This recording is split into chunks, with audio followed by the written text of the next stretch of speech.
नमस्कार साथियों। कैसे हैं आप सब। उम्मीद करते हैं आप सब बहुत ही अच्छे होंगे। तो हाल ही में हाँ हाल ही में साथियों ICRIER के द्वारा एक रिपोर्ट जारी किया गया।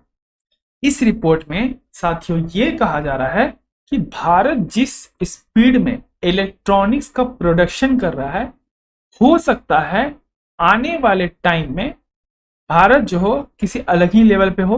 क्योंकि जिस तरह से यहाँ पे जो स्ट्रेटजी अपनाई जा रही है भारत सरकार के द्वारा, वो ऐसा देखने में लग रहा है कि ये चौगुना स्पीड से एक तरह से भारत जो है ग्रोथ करना चाहता है आने वाले 4 साल में, किसके अंदर में, इलेक्ट्रॉनिक प्रोडक्ट्स के मामले में। ठीक है साहब। तो इसके ऊपर में ICRIER का रिपोर्ट जारी हुआ। अब इस रिपोर्ट में क्या बातें थी, नहीं थी, इलेक्ट्रॉनिक प्रोडक्ट्स का सेगमेंट भारत में क्या है, इसके लिए क्या क्या चैलेंजेस है, सब कुछ कवर कर दूंगा इस वीडियो के अंदर में। पर उससे पहले एक बार वीडियो को लाइक कर दीजिए, चैनल को सब्सक्राइब कर दीजिए और शेयर कर दीजिए अपने सारे दोस्तों के साथ। फिर चाहे वो तैयारी कर रहे हो यूपीएससी की, स्टेट पीसीएस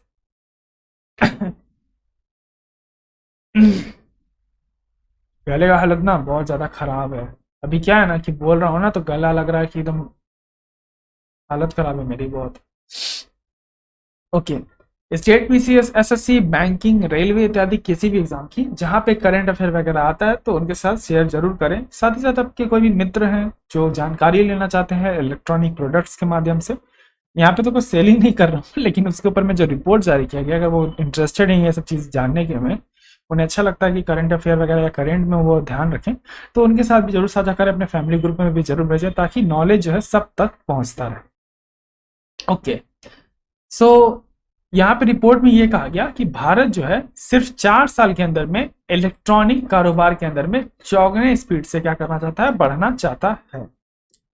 तो जीएस पेपर 2 और 3 से इंपॉर्टेंट रहेगा government policies and intervention, and GS paper 3 growth and development, यानी सरकार की नीतियां और सरकार के हस्तक्षेप और आपका विकास, और डेवलपमेंट का मतलब होता है विकसित। ओके। तो एसएमबी स्टोरी के द्वारा ये कवर किया गया है। ये पेपर जनरली आपका आर्टिकल वगैरह छापती है, तो उनके द्वारा ये कहा गया है कि एक एक्सपर्ट के इस पे ओपिनियन दिया है उन्होंने, तो इस न्यूज़ को उन्हीं के द्वारा कवर किया गया कि भारत जिस तरह का सड़क मैप, यहाँ पे रोड अहेड का मतलब है कि भारत जिस तरह का नीति अपना रहा है, हो सकता है कि वो आने वाले वक्त में क्या करे, इस स्पीड से आगे बढ़ जाए कि इलेक्ट्रॉनिक मैन्युफैक्चरिंग के मामले में भारत जो है बहुत आगे निकल जाए अभी वर्तमान के हिसाब से।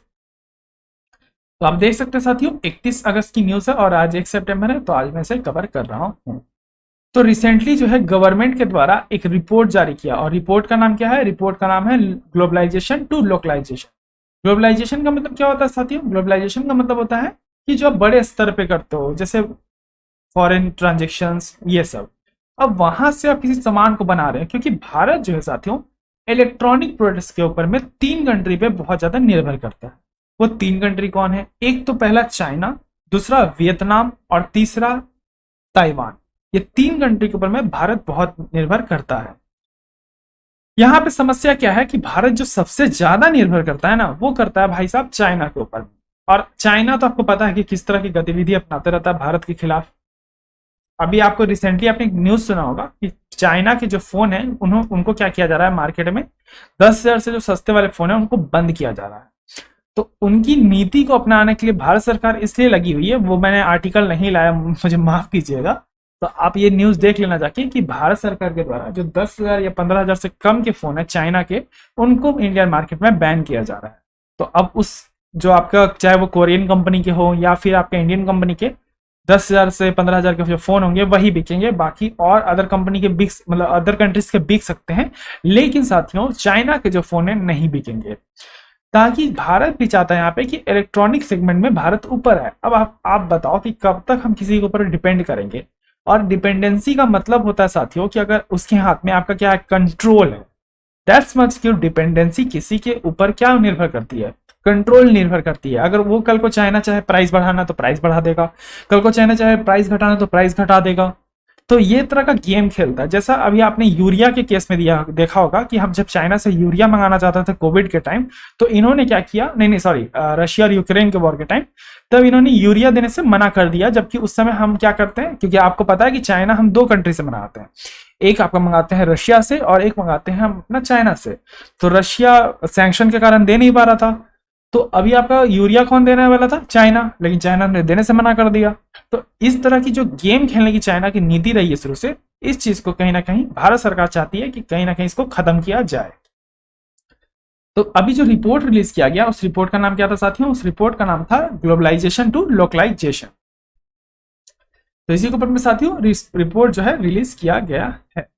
अब इसी रिपोर्ट में जो प्रमुख बातें निकल के आई है वो क्या आई है कि ये जो रिपोर्ट है, सबसे पहले ये 2 पार्टी ने मिलकर लॉन्च किया है। कौन कौन सी, एक तो पहले आपका Indian council for research on international economic relation और दूसरा Indian cellular and electronic association. ये दोनों ने मिलकर क्या किया है, लॉन्च किया है इस रिपोर्ट को। रिपोर्ट का नाम मैं फिर से दोहरा देता हूं, ग्लोबलाइजेशन टू लोकलाइजेशन रिपोर्ट का नाम है। इस रिपोर्ट में साथियों क्या पाया गया, इस रिपोर्ट को निकाला भी क्यों गया और पाया क्या गया, पाया ये गया कि भारत जो है किस तरह की स्ट्रेटजी को अपना रहा है ताकि इलेक्ट्रॉनिक्स प्रोडक्ट्स के माध्यम में भारत जो है चौगुना क्या करे, ग्रोथ कर जाए आने वाले वक्त में। भारत का यह लक्ष्य है कि हम लगभग 300 यूएस बिलियन डॉलर का क्या करें, प्रोडक्शन करें। यहां सिर्फ मैं क्या बात कर रहा हूं, प्रोडक्शन की। जो भारत के अंदर में जो प्रोडक्शन है, इंडिया चाहता है कि लगभग 300 यूएस बिलियन डॉलर का हम घरेलू उत्पाद करें, किसके अंदर में, इलेक्ट्रॉनिक प्रोडक्शन के मामले में। वहीं पे हम आने वाले वक्त में, यानी 25 से 26 जो आपका ईयर है, आने वाले वक्त में उसमें 120 यानी 120 यूएस बिलियन डॉलर का हम क्या करें, एक्सपोर्ट कर दें। यानी जो 300 में आपका 120 बिलियन डॉलर हम बनाएंगे, उसको क्या करें, एक्सपोर्ट कर दें। ये क्या है, भारत का टारगेट है। इसके लिए भारत सरकार ने बहुत सारे जो है स्कीम्स लॉन्च किए हैं और स्ट्रेटेजीज अपनाई हैं। वहीं पे इस रिपोर्ट को इसलिए भी लाया गया ताकि हम आइडेंटिफाई कर पाए चैलेंजेस को, क्योंकि अगर आपको पता है कि मार्केट सेगमेंट में या फिर लाइफ के आप किसी भी प्रॉब्लम को उठाओ, तो आप उसका सॉल्यूशन कब ढूंढ सकते हो, आप उसका सॉल्यूशन तब ढूंढ पाओगे साथियों जब आपको पता होगा कि प्रॉब्लम क्या है। अब ये सोचो कि आपको पता ही ना हो कि प्रॉब्लम क्या है, तो आप कभी सॉल्यूशन ढूंढ पाओगे, नहीं ढूंढ पाओगे। इसलिए साथियों ये बहुत इंपॉर्टेंट बन जाता है कि हम अपने चैलेंजेस को सबसे पहले आइडेंटिफाई करें, उसके हिसाब से हम अपनी नीतियां बनाएं, ठीक है, ताकि हम उस लक्ष्य को क्या कर सके, जल्दी से जल्दी अचीव कर सकें आने वाले वक्त में। तो एक तरह का हम यहाँ क्या चाहते हैं, हम चाहते हैं कि कहीं ना कहीं जो नेगेटिव कोरिलेशन है उसको हम आने वाले टाइम में पॉजिटिव कोरिलेशन कर दें। क्योंकि अभी क्या है ना कि मैंने जैसा कि बताया कि हम बहुत ज्यादा डिपेंड करते हैं चाइना के ऊपर में, वियतनाम के ऊपर में, ताइवान के ऊपर में। उस चैलेंज को हम कहीं ना कहीं क्या करना चाहते हैं, कम करना चाहते हैं और चाहते हैं कि आने वाले वक्त में एक्सपोर्ट करें। तो अभी वर्तमान में जो इलेक्ट्रॉनिक सेक्टर है साथियों, वो भारत का करंट सिचुएशन क्या है, तो बात करते हैं 2014 की। ओके, 2014 से क्या सिचुएशन रही, क्योंकि 2014 में न्यू गवर्नमेंट बनी और न्यू गवर्नमेंट जो बनी अभी तक सत्ता में वही है। तो अभी हम लोग क्या कर रहे हैं, एक फेज का सिनेरियो ले रहे हैं। अब यहाँ पे मुझे किसी पार्टी का पक्ष लेने मत बोलना, क्योंकि जो चीजें न्यूज आर्टिकल के द्वारा कवर की जाएंगी मैं तो उनको ऐसे ही पढ़ाऊंगा आपको। अब मैं तो छापता नहीं, मैं तो पीआईबी हूं नहीं। अब जो पीआईबी छापती है उसी अनुसार ना मैं आपको पढ़ाऊंगा।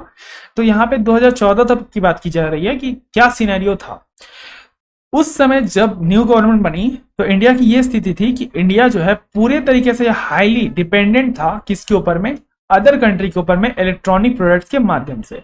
लेकिन अगर प्रेजेंट की सिनेरियो की बात करें, अगर हम 21 से लेकर 22 की बात करें, तो यहाँ ये देखा जा रहा है कि 76 बिलियन डॉलर का हम क्या कर रहे हैं, मैन्युफैक्चरिंग कर रहे हैं, जिसमें से 16 बिलियन डॉलर का हम एक्सपोर्ट कर रहे हैं इलेक्ट्रॉनिक प्रोडक्ट्स का। तो ये फाइनेंशियल ईयर 21-22 की डेटा है साथियों, और इसमें भारत सरकार का यह लक्ष्य है कि आने वाले वक्त में हम इसे 21 से 25 बिलियन डॉलर का एक्सपोर्ट जो है कर सकें, ताकि जो भारत की निर्भरता है दूसरे कंट्री के ऊपर में वो कहीं ना कहीं कम हो। हम लोग ने इस तरह इस पे काम किया है कि हम 6th लार्जेस्ट एक्सपोर्टर बन चुके हैं इलेक्ट्रॉनिक प्रोडक्ट्स के मामले में।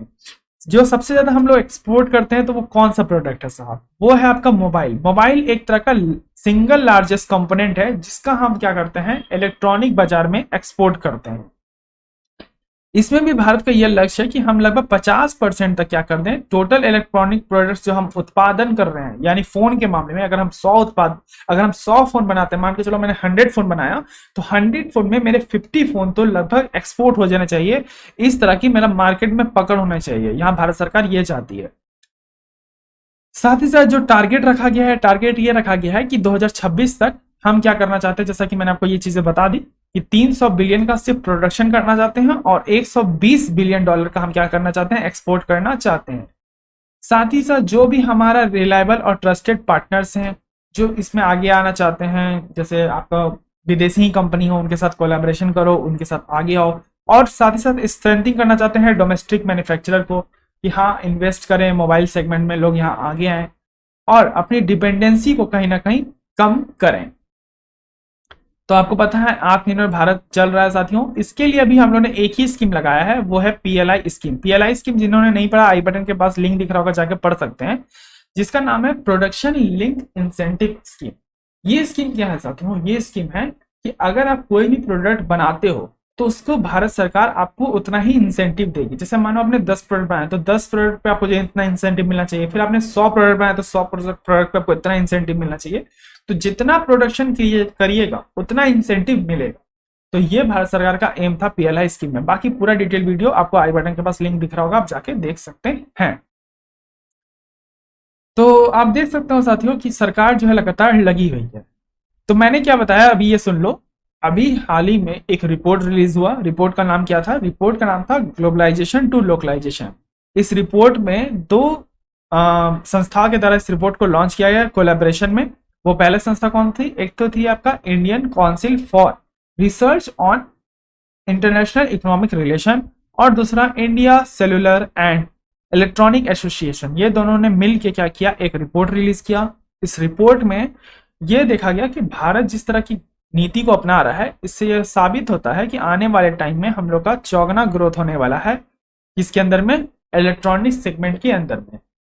तो यहाँ पे लक्ष्य की यही बात कही गई है कि भारत का टारगेट है कि जो 300 बिलियन डॉलर का हमसे प्रोडक्शन करें भारत के अंदर में, डोमेस्टिक प्रोडक्शन करें, और जिसमें से 120 बिलियन डॉलर आने वाले वक्त में यानी 2025 तक हम क्या करें, एक्सपोर्ट कर सके।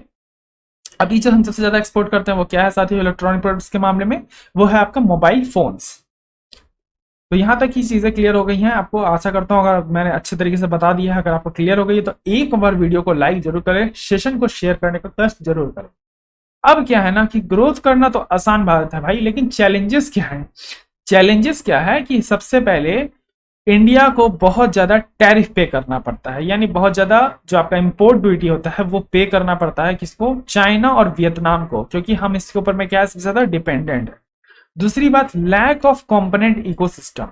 अभी क्या है कि अगर आपको कोई सामान चाहिए तो हम वो बनाते नहीं है। जैसे मान के चलो अब कार बना रहे हो तो भाई टायर बनेगी, इंजन बनेगा, शीशा बनेगा, सीट्स बनेगी, तो ना जाके आप उसे जोड़ के बना सकते हो। लेकिन अभी हम क्या कर रहे हैं, कोई भी कंपोनेंट बनाते नहीं है। तो फिर पूरा मोबाइल फोन बेचना एक ऐसा लगता है कि it is just a dream. क्योंकि आपको पता है साथियों कि ताइवान जो है आपका जो सबसे इंपॉर्टेंट फैक्टर है फोन के मामले में, या किसी भी रिमोट कंट्रोल या फिर कोई भी चीज आप समझ लो जो इलेक्ट्रॉनिक प्रोडक्ट्स है, उसके अंदर में एक बहुत ही रेयर अर्थ मटेरियल का यूज किया जाता है, एलिमेंट का, जिसका नाम है सिलिकॉन। और सिलिकॉन एक तरह का सेमीकंडक्टर चिप में इस्तेमाल किया जाता है और इसका सबसे बड़ा एक्सपोर्टर अभी ताइवान है साथियों। और ताइवान पे कब्जा जो करना चाहता है चाइना, वो इसका एम यही है ताकि उसकी नजर वो पूरी तरीके से उस सिलिकॉन के ऊपर में है। ओके, खैर ये मैंने एक्स्ट्रा नॉलेज दे दिया, ये तो आपका मुद्दा नहीं है, लेकिन मुद्दा ये है कि जो कंपोनेंट है वो भी चाहे तो हमें चाइना से मंगाना पड़ेगा, नहीं तो भाई साहब वियतनाम से मंगाना पड़ेगा, नहीं तो हमें क्या करना पड़ेगा, हमें आपका ताइवान से मंगाना पड़ेगा। तो ये सबसे बड़ा चैलेंजेस यहाँ पे निकल के आ रहा है। दूसरी बात, जो हम इंपोर्ट करेंगे वो हमारा कॉस्ट बढ़ा देगा। अब जब आएगा ही महंगा तो बिकेगा महंगा, सबसे बड़ी बात, क्योंकि हम खुद बनाते नहीं है ना, हमारी इंडस्ट्री नहीं है वैसी, ना हमारे पास रिसोर्सेज है। अब इसके अंदर में तो रेयर अर्थ एलिमेंट लगते हैं। अब जिनको नहीं पता रेयर अर्थ एलिमेंट क्या है, उसके ऊपर भी मैंने वीडियो ले रखी है, आप जाके देख सकते हो। तो रेयर अर्थ एलिमेंट की जरूरत पड़ती है। अब यहाँ पे क्या है, भारत तो प्रोडक्शन करता नहीं, तो क्या करे भाई साहब, फिर से डिपेंडेंसी। उसके बाद किसी भी तरह का भारत सरकार के द्वारा सब्सिडीज नहीं दी जाती है। जैसे मान के चलो आप कुछ करते हो तो आपको उसके ऊपर सब्सिडीज मिलती है। जैसे वियतनाम और चाइना की जो सरकार है वो क्या करती है, बहुत ज्यादा सब्सिडीज देती है। अगर आप इस तरह का कुछ भी मैन्युफैक्चरिंग करते हो, रिसर्च एंड डेवलपमेंट करते हो, तो उस पर सब्सिडीज प्रोवाइड करती है भारत सरकार। लेकिन भारत सरकार नहीं, सॉरी, वहां की सरकार है। लेकिन भारत सरकार ऐसी कोई भी सब्सिडीज प्रोवाइड नहीं करती है। ऊपर से आपको पता है कि मोबाइल फोन्स वगैरह पे बहुत ज्यादा क्या है, जीएसटी है। साथ ही साथ जो टैक्सेशन पॉलिसी लो आ गया, जीएसटी की मैं बात कर रहा थी और पॉइंट आ भी गया कि लोअर इनकम ग्रुप है एक तो आपका भारत के अंदर में, उसके ऊपर में मोबाइल फोन रखना अभी तो चलो कॉमन बन गया, लेकिन पहले क्या होता था कि मोबाइल फोन रखना पहले एक रिच कल्चर माना जाता था। जैसे आज गाड़ियां रखना को रिच कल्चर मानता है। जैसे किसी के पास गाड़ी है तो हम ये समझते हैं कि उसकी इकोनॉमिकल कंडीशन कैसी है, सिर्फ गाड़ी ये दर्शाती है कि उनकी इकोनॉमिकल कंडीशन कैसी है। वहीं पे फोन के मामले में अब फोन तो साथियों बहुत सस्ता हो गया है, रिक्शा वाला ठेला वाला भी ज्यादा फोन रखने लगा है, महंगा से महंगा फोन लोग रखने लगा है। तो ये चीजें आप सामने आ रही हैं। तो एक फोन आपका एक नॉर्मल स्टेटस बन चुका है, उसके लिए कुछ ऐसा नहीं है कि हाँ फोन रखना सच मतलब ह्यूज टॉपिक, ऐसा कुछ भी नहीं है। दूसरी बात, सारे बहुत सारे कंट्री ने जैसे आपका चाइना वगैरह हो गया, वियतनाम हो गया, उन्होंने क्या रखा है, फ्री ट्रेड एग्रीमेंट करके रखा है। लेकिन भारत ने ऐसा कोई भी एग्रीमेंट किसी भी कंट्री के साथ नहीं किया है। तो इससे क्या होता है, एक तो पहले सामान मंगाया महंगा, बनाया महंगा, बेचा तो दुनिया भर का, वहां पे जाके एक्सपोर्ट ड्यूटी भर दिया। अब एक्सपोर्ट ड्यूटी वहां का भर दिया कंट्री का, तो प्रॉफिट क्या खा कर रखेगा जेब में। तो ये सब चीजें क्या हो रही हैं, प्रॉब्लम दे रही हैं।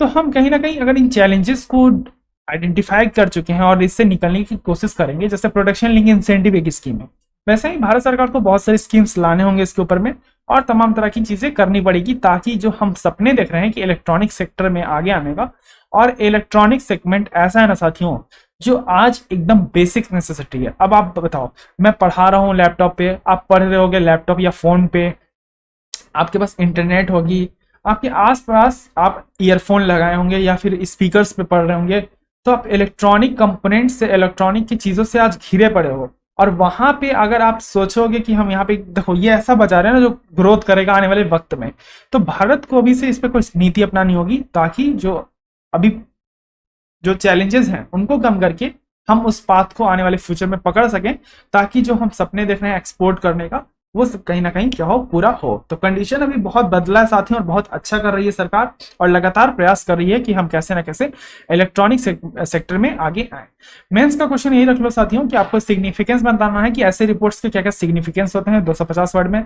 भारत का क्या क्या नीति है, सेमीकंडक्टर के बारे में आपको जाकर पढ़ना है कि सेमीकंडक्टर क्या है। सेमीकंडक्टर बहुत इंपॉर्टेंट टॉपिक है, इसलिए पढ़ लेना एक बार। और भी बहुत सारे मैंने क्लासेस ले रखी हैं, आप जाके देख सकते हो। तो अभी फिलहाल मैंने सारे कंप्लीट कर दिया साथियों। न्यूज में क्या था, न्यूज में मैंने बताया, अबे यार ये माइक ही का ना, मैं माइक से लेगा ना बात, मैं सोचता हूँ पूरे क्लास में माइक ना गिरे, बट ये गिरेगा ही। अभी गिरा तो फिर से मुझे माफ करना। ओके, ग्लोबलाइजेशन टू लोकलाइजेशन एक रिपोर्ट जारी किया गया भारत सरकार के द्वारा, जिसमें एक्सपोर्ट पूरा एक जो हमारा इलेक्ट्रॉनिक सेक्टर है भारत का, उसके बारे में चर्चा की गई, चैलेंजेस बताए गए, और आपको बताना है कि सिग्निफिकेंस क्या है इस तरह के रिपोर्ट का। तो यही सब साथियों था टॉपिक, बहुत इंपॉर्टेंट टॉपिक था इलेक्ट्रॉनिक्स प्रोडक्ट का, जहाँ पे हम बात करते हैं फ्यूचर में ग्रोथ करने का। तो ये जानना बहुत ज़्यादा इंपॉर्टेंट है, चाहे आपको एग्जाम दे रहे हो या नहीं दे रहे हो, फिर भी आपके लिए जानना बहुत ज़्यादा इंपॉर्टेंट बनता है। साथ ही साथ बहुत सारे स्पेशल क्लासेस चल रही हैं, आप जाके देख सकते हैं। वीडियो कैसे लगी कमेंट बॉक्स में जरूर बताएं, वीडियो को लाइक भी करें, चैनल को सब्सक्राइब भी करें, और शेयर भी करें अपने दोस्तों के साथ। तब तक के लिए रखें अपना ध्यान, मुझे दे आज्ञा, धन्यवाद। जय हिंद, जय भारत।